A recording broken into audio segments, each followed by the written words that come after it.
December 17, 1944. A frozen morning at a checkpoint outside Houffalize, Belgium. The jeep juddered to a halt as the military policeman, breath pluming white in the biting air, raised a gloved hand. Inside, 3 soldiers sat cloaked in American uniforms that seemed authentic, their weapons regulation, their English almost convincing. But Sergeant William Creel had been forewarned about the impossible. German infiltrators, dressed as American troops, speaking American words, operating behind Allied lines. This went against everything he knew about warfare, about honor. He asked for the password. A flicker of hesitation. He asked again. Their English, previously so steady, faltered. Then Creel's gaze snagged on an anomaly. Sten guns, British weapons no American patrol would carry. Within minutes, the 3 men were in custody. Beneath their olive drab uniforms, they wore the telltale German field gray. These men, Unteroffizier Manfred Pernis, Oberfähnrich Gunther Billing, and Gefreiter Wilhelm Schmidt, had just become the most infamous prisoners of the Battle of the Bulge. Little did they know, their capture would ignite a firestorm of paranoia across the American military, sparking an unprecedented campaign of cultural interrogation. Every checkpoint would transform into a bizarre quiz show, every casual conversation a test of American identity, every soldier a potential spy. The rules of detection were no longer about codes and ciphers, but about baseball statistics, state capitals, and Hollywood gossip. The genesis of deception. The seed of this widespread exposure had been sown months earlier, on October 22, 1944, at Hitler's headquarters in Rassenburg, East Prussia. Adolf Hitler, his gaze fixed on SS Obersturmbannführer Otto Skorzeny, unleashed words that would redefine the war's final months. The Führer had a mission, one demanding a scale of deception never before attempted. Skorzeny already commanded a fearsome reputation among Germany's elite commandos. In September 1943, he had orchestrated the daring glider assault that liberated Benito Mussolini from his mountain prison at Gran Sasso, spiriting Il Duce away in a light plane that barely cleared the treacherous plateau. A year later, in October 1944, he masterminded the kidnapping of Miklos Horthy Jr., effectively forcing Hungary's regent to resign and keeping that nation in the war. Now, Hitler presented him with his most audacious assignment yet. German forces would launch a colossal counteroffensive through the Ardennes forest, driving relentlessly toward the crucial port of Antwerp. The goal? To split the American and British armies, a stunning echo of the May 1940 victory, when German panzers had reached the English Channel in days. But this time, success hinged on blistering speed. The Germans desperately needed to seize at least one bridge over the Meuse River intact before Allied engineers could destroy it. Skorzeny was to form a special brigade, Panzer Brigade 150, its sole purpose to capture those bridges before they could be blown. Then Hitler revealed a decision that made even the hardened commando pause. This could be accomplished more quickly and with fewer losses, Hitler explained, if Skorzeny and his men wore American and British uniforms. Small units, disguised in enemy clothing, could wreak tremendous confusion, disrupting communications, misdirecting troops, and sowing panic. Skorzeny listened, immediately grasping the dire implications under international law. The Hague Convention of 1907 was unequivocal. Soldiers captured while wearing enemy uniforms forfeited their rights as prisoners of war and could be executed as spies. This chilling possibility sparked extensive debate with Generaloberst Alfred Jodl and Field Marshal Gerd von Rundstedt. Hitler, however, remained resolute, assuring Skorzeny that the tactic was legitimate as long as his men removed the Allied uniforms before engaging in actual combat. A desperate endeavor. Within days, Skorzeny submitted his plans to Jodl. He requested 3,300 men with a solid grasp of English and American dialect. On October 25th, the Oberkommando der Wehrmacht, OKW, issued an order to every headquarters on the Western Front, appealing for English-speaking volunteers for secret commando operations. The order, personally signed by Field Marshal Wilhelm Keitel, specifically sought soldiers fluent in English and knowledgeable in American idioms. Skorzeny knew this widely broadcast request would reach Allied intelligence within days. He sought permission to cancel the entire operation, but Hitler flatly denied it. The Allies did indeed intercept the order on November 30th, but intelligence officers, unable to fathom such brazenness, dismissed it as a deception. Volunteers streamed in from all branches of the German military, most utterly unaware of what they had truly signed up for. Fritz Prust, a 21-year-old Luftwaffe private trained as an English translator, believed he would be interrogating American prisoners far from the front lines. Instead, he found himself isolated behind barbed wire at the training camp established at Greif in eastern Bavaria. Security was draconian. One man was shot when his letter home contained too much detail. The volunteers' true mission was revealed only after their arrival.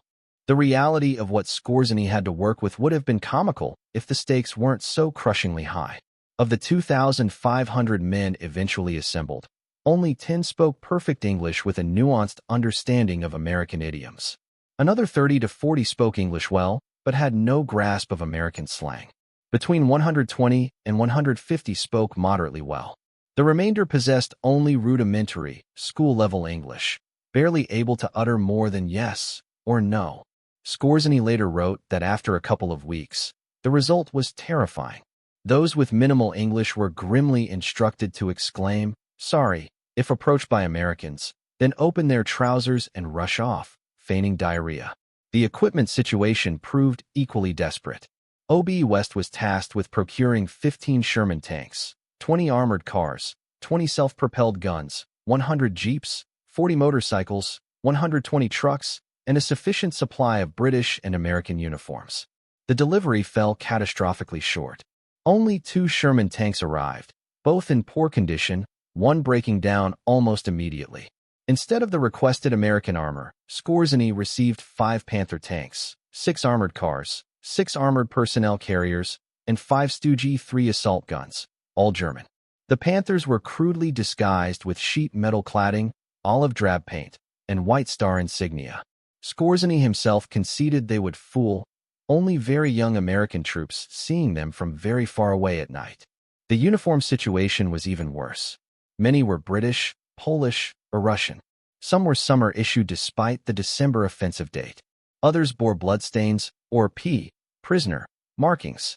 Units across Germany, utterly confused by the peculiar request, simply sent whatever they could scavenge. The brigade was deluged with Polish and Russian equipment from units that had no comprehension of the operation's purpose. Skorzeny managed to acquire enough authentic American uniforms and weapons for only the most crucial commando teams. The best English speakers were forged into a special unit designated Einheit Ewald, named after SS Hauptsturmführer Ernst Ewald, who would lead them. These teams received intensive training despite the brutally compressed timeline.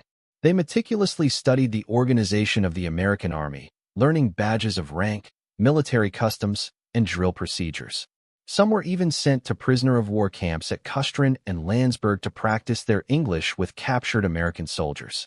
They watched American movies to perfect accents and absorbed current slang.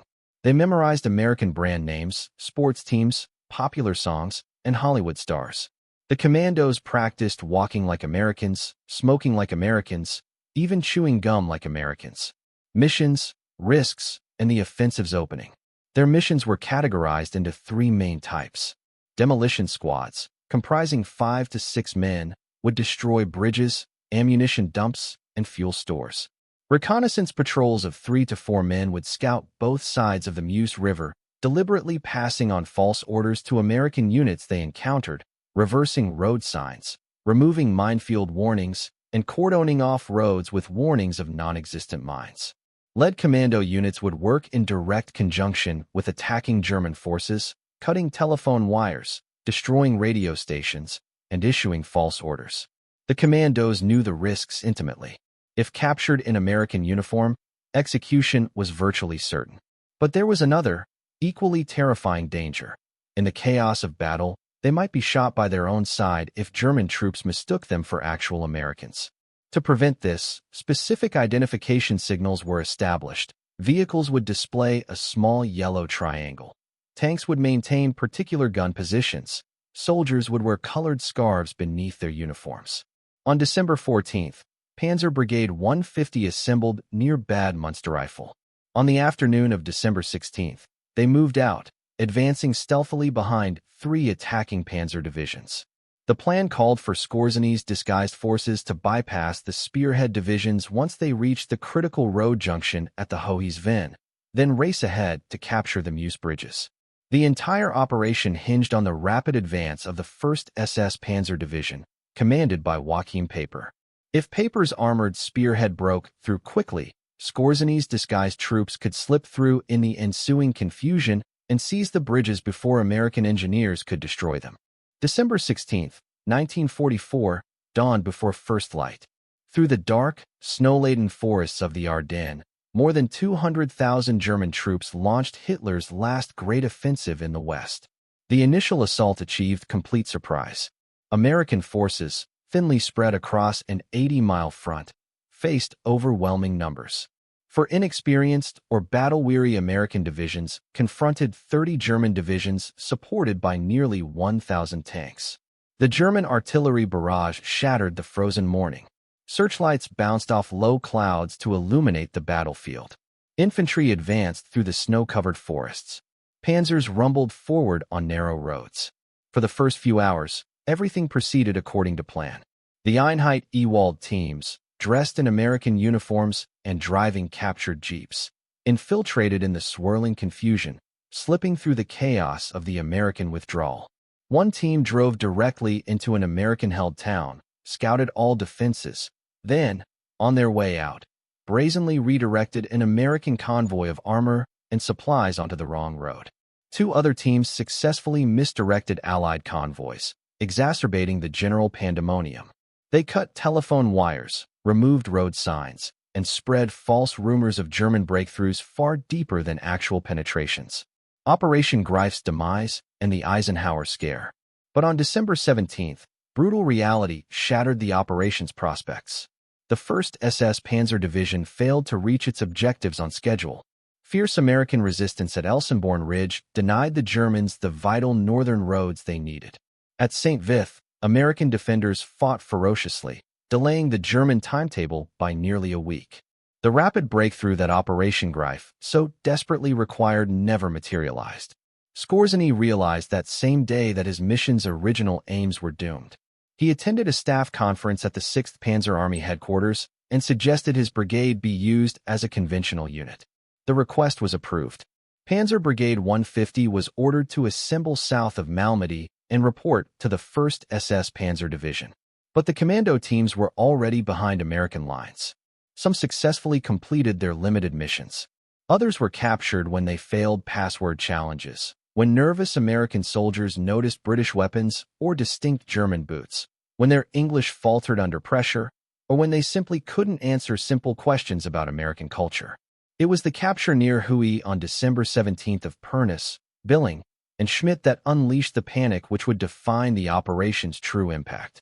During interrogation, Schmidt made a statement that electrified Allied intelligence. He claimed their mission was part of a larger operation to infiltrate Supreme Headquarters Allied Expeditionary Force, SHAF, and capture or even kill General Dwight D.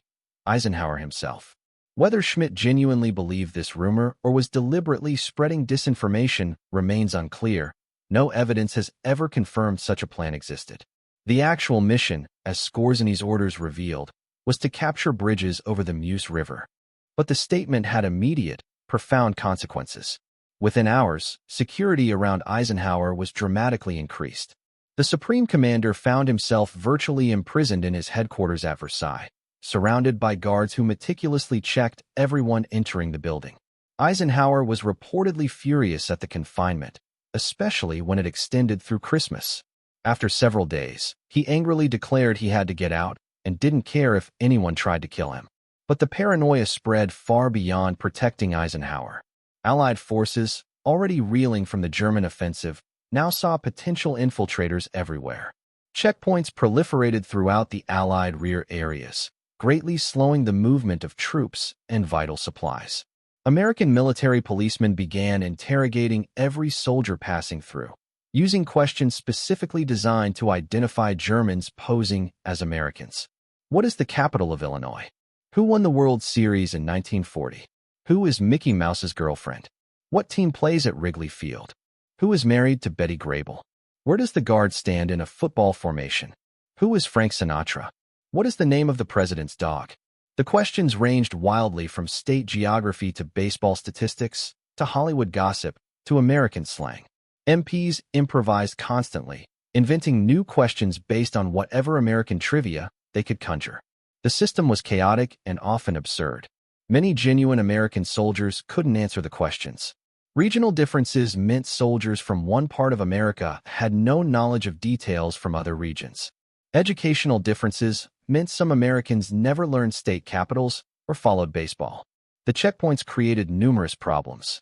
General Omar Bradley was infamously detained when he correctly identified Springfield as the capital of Illinois, but the MP believed it was Chicago and held him until his identity could be verified. Brigadier General Bruce C. Clark was held at gunpoint after incorrectly stating the Chicago Cubs played in the American League. A captain spent a week in detention after being caught wearing German boots he had taken as souvenirs. British soldiers faced particular difficulties. When reconnaissance officer David Niven, the famous actor, encountered a guard demanding to know who won the 1940 World Series, he could only reply, he hadn't the faintest idea. British troops who couldn't answer questions about American sports or geography were detained until their identities could be verified through other means. Some American soldiers deliberately gave wrong answers to protest the absurd interrogations, resulting in their own detention. Others became angry at being questioned by junior enlisted men, creating confrontations that further slowed movement. The paranoia significantly affected military operations. Troop movements that should have taken hours required days, as every vehicle was stopped and every occupant questioned. Supply convoys sat idle at checkpoints while drivers desperately attempted to prove their American identity.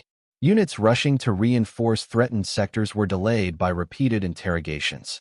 Commanders found their orders questioned by subordinates who suspected everyone might be a German infiltrator. The psychological impact on German infiltrators was severe. Those still behind American lines found themselves unable to move freely. The cultural questions cruelly exposed their preparation inadequacies. They had diligently studied military procedures, learned rank insignia, memorized American Army organization, but they had not anticipated interrogations about baseball statistics, Hollywood marriages, or regional slang.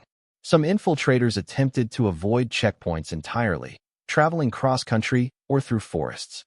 This, however, made them more conspicuous to American patrols. Others tried to bluff through checkpoints, offering flimsy excuses for why they couldn't answer questions. Few succeeded. Justice and execution. Between December 16th and December 31st, American forces captured 23 members of Operation Greif. 16 were captured in December 1944 alone. The team leader, Gunther Schultz, was captured later and tried in May 1945. Each captured infiltrator faced a military trial. The legal situation was unambiguous under international law. Article 23 of the Hague Convention concerning land warfare specifically forbade improper use of enemy military insignia and uniform. Soldiers captured wearing enemy uniforms while conducting military operations could be tried as spies rather than treated as prisoners of war. The first trial commenced at Henri-Chapelle on December 21st. Pernis, Billing, and Schmidt faced charges of violating the laws of war by wearing American uniforms while conducting military operations. The evidence was overwhelming. They had been captured in American uniforms with American weapons, carrying American identification, but wearing German field gray underneath. The trial was swift. All three were convicted and sentenced to death by firing squad. On December 23, 1944, just 2 days before Christmas, the sentences were carried out. American military police led the 3 Germans to the execution site. Captain J.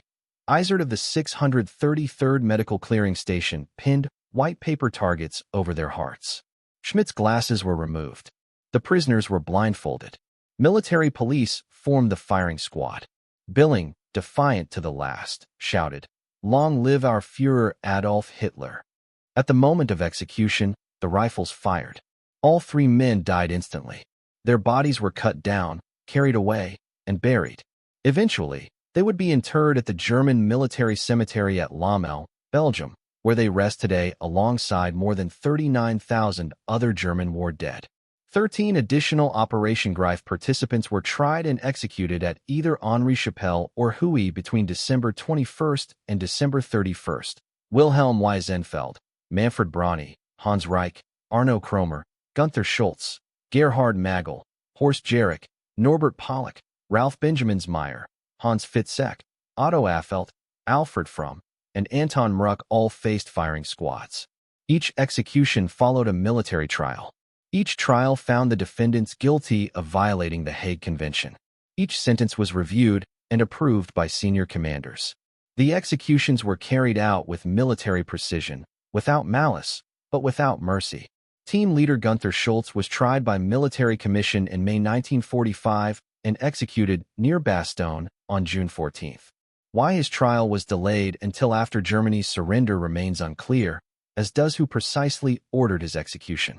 The United States Ninth Army carried out the sentence. In total, 17 Operation Greif participants were executed for wearing enemy uniforms. A battle of bulges and mines. Operation Greif's tactical accomplishments were minimal. No bridges were captured. No major demolitions succeeded. No critical communications were permanently disrupted. A few road signs were reversed. Some telephone lines were cut.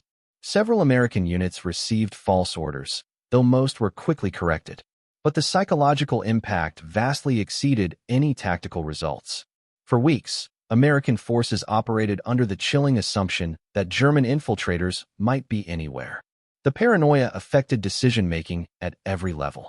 Eisenhower's confinement meant the Supreme Commander was isolated from direct observation of battlefield conditions during the critical opening phase of the offensive. The checkpoint delays slowed the American response to the German penetration. Units that should have reached threatened sectors in hours took days to arrive. The widespread suspicion degraded unit cohesion. American soldiers who should have been focused on fighting Germans to their front instead worried about possible Germans among them. The Battle of the Bulge itself proceeded largely independent of Operation Greif's failure. German forces drove deep into American lines, creating the bulge that gave the battle its name. At Bastogne, American defenders held out despite being completely surrounded. On December 22nd, when German officers delivered a surrender ultimatum, Acting Commander Brigadier General Anthony McAuliffe famously responded with a single typed word that became legendary: nuts. When the confused German officers asked what it meant, they were told it was the same as go to hell. The 101st Airborne Division held Bastogne until relieved by Lieutenant General George S. Patton's Third Army on December 26th. Patton's forces had executed a remarkable 90-degree turn, driving north to break the siege. By early January, Allied counterattacks had eliminated the bulge and restored the front lines. The battle, the largest fought by the United States Army outside the Civil War, raged from December 16, 1944, to January 25, 1945. More than 1 million men participated. American casualties exceeded 80,000, including 19,000 killed and 23,000 captured. German casualties were similar, but Germany simply could not replace those devastating losses. The battle marked the definitive end of Germany's ability to conduct offensive operations in the West. Hitler had gambled everything on the Ardennes offensive and lost. Skorzeny's acquittal, an enduring legacy. For Otto Skorzeny, Operation Greif was effectively over by December 17, when Panzer Brigade 150 converted to conventional operations. On December 21, the brigade attempted to capture Malmedy, but was repulsed after several assaults. Skorzeny was wounded by artillery shrapnel near Ligneville. He recovered and continued serving until Germany's surrender. In May 1945, Skorzeny surrendered to the 30th Infantry Regiment. He spent 2 years in custody, awaiting trial. At the Dachau trials in 1947, Skorzeny and 9 officers of Panzer Brigade 150 faced charges of improperly using American uniforms by entering combat, disguised, and treacherously firing upon American forces. They were also charged with wrongfully obtaining American uniforms and Red Cross parcels from prisoner-of-war camps. Skorzeny's defense rested on a crucial distinction. His men had been explicitly ordered to remove American uniforms before engaging in actual combat. The disguises were for infiltration and deception, not for fighting. A surprise defense witness proved decisive. FFEO Thomas, a former British Special Operations executive agent, testified that Allied forces had used identical tactics. He had personally worn German uniforms behind enemy lines during missions in France. The military tribunal, swayed by this testimony, drew a clear distinction between using enemy uniforms during combat and using them solely for deception. It could not be proven that Skorzeny had ordered his men to fight while wearing American uniforms. The tribunal acquitted all defendants. The verdict was highly controversial. 17 of Skorzeny's men had been executed for actions remarkably similar to those for which he was acquitted. The difference appeared to be timing and evidence. The men executed in December 1944 had been captured in American uniforms during military operations. Skorzeny, tried in 1947, could convincingly demonstrate that his orders explicitly prohibited combat while disguised. The trial established an important precedent regarding the laws of war. Using enemy uniforms for deception was ruled a legitimate ruse de guerre, provided combatants removed the disguises before engaging in combat. This distinction would influence interpretation of international law for decades. Skorzeny did not remain in custody long. In 1948, he escaped from an internment camp in Darmstadt. Former SS officers disguised as American military police facilitated his escape. Some historians speculate American intelligence may have tacitly allowed or even assisted the escape, though no concrete evidence confirms this. Skorzeny spent time hiding on a Bavarian farm, then in Salzburg and Paris, eventually settling in Spain. He worked as a military advisor to Egyptian President Gamal Abdel Nasser. Skorzeny died of cancer on July 5, 1975, in Madrid at age 67. He never expressed regret for Operation Greif or any other wartime actions. The echoes of cultural cohesion. The checkpoint interrogations became a poignant part of American military folklore. The questions about baseball and Hollywood, state capitals, and movie stars became powerful symbols of how cultural identity served as a security tool during a profound crisis. The improvised system, however chaotic and at times absurd, proved remarkably effective at exposing infiltrators whose language training simply could not replicate the casual, ingrained cultural knowledge that Americans absorbed naturally from childhood. Being American involved more than merely speaking English or wearing the right uniform. It involved shared cultural experiences, common references, and collective memories that could not be adequately taught to foreigners in a matter of weeks. This profound cultural cohesion, often taken for granted, proved to be an invaluable national security asset when tested by enemy infiltrators. The 17 men executed for Operation Greif are remembered today primarily through military cemeteries and historical accounts. Their graves at Lommel are maintained with the same care as those of soldiers who died in conventional combat. The cemetery makes no distinction between those executed as spies and those killed in battle. All are simply German war dead. Manfred Pernis was 23 years old at his execution. Gunther Billing, 21, remained a convinced Nazi to his final moment. Wilhelm Schmidt, 24, faced death with quiet resignation. Each was someone's son, perhaps someone's brother. Each had made choices that led to that frozen morning in Belgium, to those posts, to those blindfolds, to those rifles. Operation Greif's legacy extended far beyond its tactical failure. The operation starkly demonstrated that special operations cannot compensate for conventional military failure. Skorzeny's infiltrators could not capture bridges if Paper's panzers never reached them. No amount of deception and confusion could substitute for the breakthrough that never occurred. Yet, the operation succeeded in creating disruption far exceeding what the actual infiltrators accomplished. The mere possibility of infiltration generated panic affecting hundreds of thousands of soldiers. This unsettling gap between perception and reality became a key lesson in modern strategic thinking about psychological warfare. The Battle of the Bulge ended in late January 1945.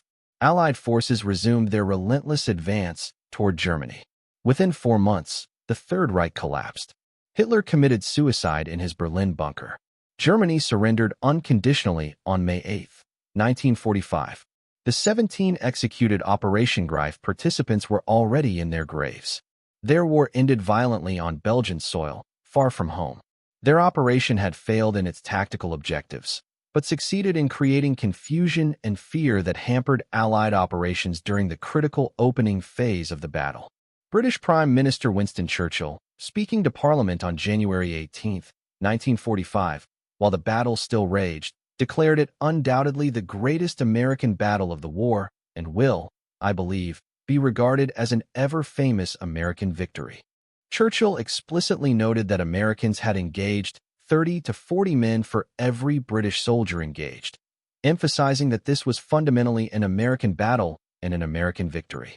The checkpoint guards who asked about baseball did not know they were creating folklore. They were solving an immediate problem, improvising security measures to identify potential enemies. Their solution worked because it was rooted in genuine shared culture. Americans knew about baseball and Hollywood and state capitals because they grew up American, absorbing that knowledge naturally. Germans trying to impersonate Americans could study facts, but could not replicate that natural cultural fluency. This profound distinction between learned facts and absorbed culture proved decisive. The German failure demonstrated a principle that remains acutely relevant. Cultural knowledge absorbed through lived experience over years cannot be quickly taught to adults from different backgrounds. Modern special operations forces have learned from Operation Greif's mixed results. Intelligence services now spend years preparing deep cover agents precisely because genuine cultural fluency cannot be quickly taught. Language training, factual knowledge, and behavioral coaching are necessary, but ultimately insufficient.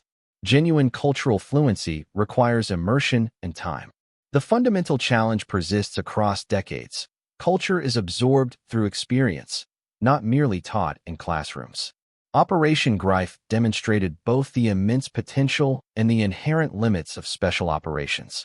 Small units conducting unconventional operations can indeed create disruption far beyond their numbers.